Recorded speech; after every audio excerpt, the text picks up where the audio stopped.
So let's go to open the Outlook.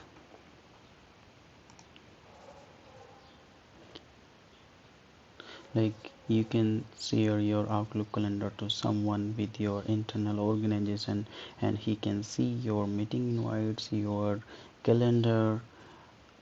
Without sharing also they can check your calendar, uh, you're available or not. But if you will share your calendar, they can check your all meeting with the subject line.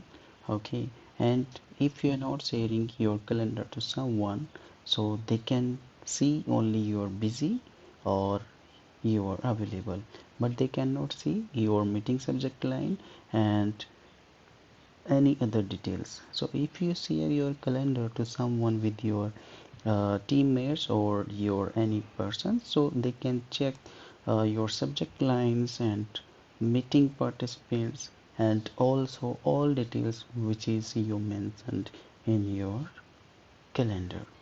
Okay, so let's go to calendar and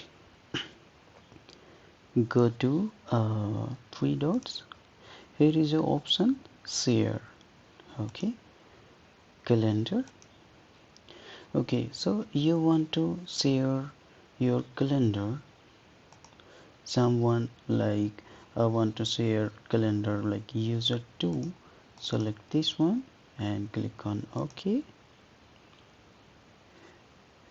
You can also give the permission as per your requirement. Okay, so can view, share all details, can edit, delegate.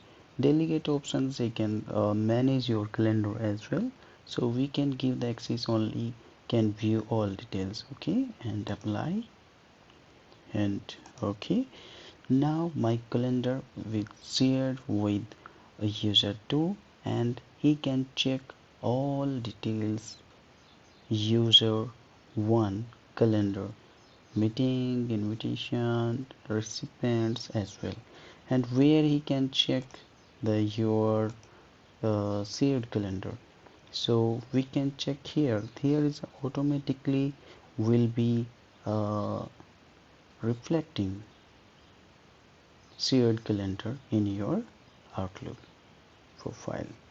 Okay, once you selected this one shared calendar, here is a name reflecting, and you can select this one user option, so all calendars meeting invite will be reflecting in your same profile. I will show you the next session. So thank you so much watching the video. Have a good day.